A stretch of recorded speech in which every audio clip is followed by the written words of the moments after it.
it was because it got cut down so much. This was all before Lord of the Rings kind of proved you could drag it out. That would be Dune. And from what I always heard, that movie, when David initially edited it, it was like 9 hours. And Dino said, no, you're going to have to get this down to under 2 hours. And he had to just keep cutting, and that's when you got all the voiceovers and stuff like that. Well, first of all, I was working at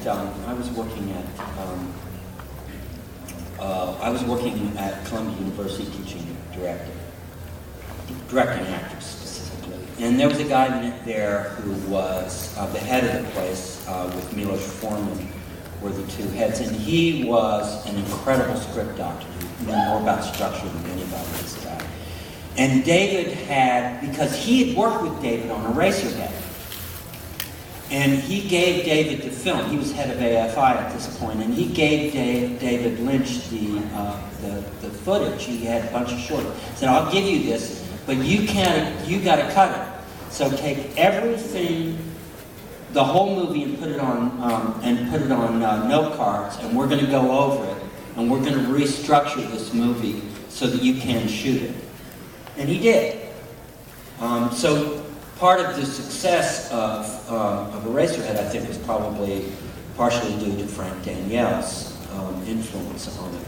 Anyway, Frank Danielle had read the script, and he said, the problem with the script, and that's where the movie starts, was that it was almost all illustration.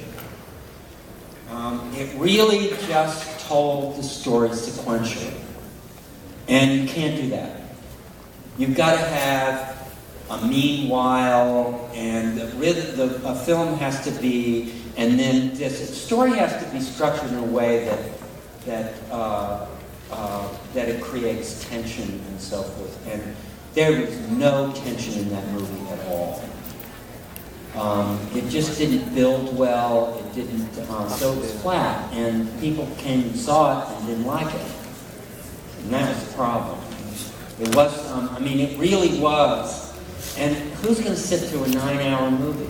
I was thinking if they were to put it out in 3 different installments. Then, maybe that's what they should have done, but it wasn't structured for that. Yeah, your cutaway. There's no cutaway. There's nothing cutaway. The lead guy is in every single scene. You really would have to do. I always thought that you end with the fall of the Atreides. The next movie starts very small and is only about the Fremen. And it really builds that whole thing, because even in the books, I always felt that could have been way more mysterious and way more beautiful. The mystery of what it was and what these people were able to accomplish. And so forth. I thought that could have been really, and then the third one, the war. And wasn't the movie you did right after that Flannery O'Connor movie? Wise Blood. Yeah, that was a tremendous film. Well, that was directed by John Huston, who probably the thing about John Huston is he can act. He's a painter, and of course he's a writer. So, of all the mediums that are, the poet is the camera, and he just, we would go into rehearsal and we'd go, okay, show me what you, and he would do something. He said, oh, go over there and start it over there, and then he would do, that's good. And then he would just go to the guy here, and here, in 4 shots. We'd come in, we'd shoot it, we were finished, hour lunch. We would go back, scene is done. We would go back, shoot the next scene. Shoot 2 scenes is a big deal in those days in a movie. And we were done by 3:30, 4 o'clock. That never happens, but that's how good he was. Thanks. Unfortunately, guys, we're running out of time, so This will be the last question. one more question. Sorry. Hello, Mr. Dourif. But whoever was we were also late starting this. That is true. That is true. I was just wondering, when you got your role in One Flew Over the Cuckoo's Nest, did you have any expectations about working with Jack Nicholson? And did you have any idea that it would win you so much acclaim?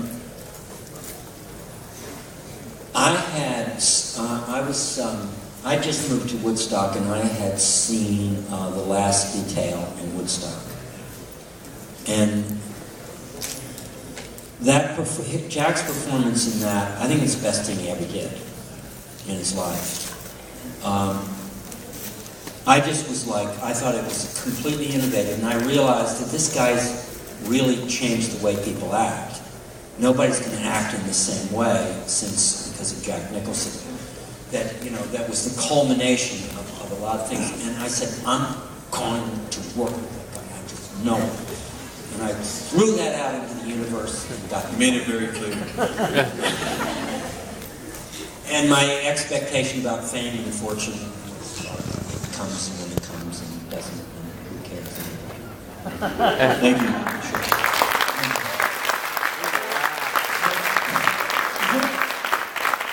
Thank you for coming. Is there anything you're working on or upcoming that you want to say?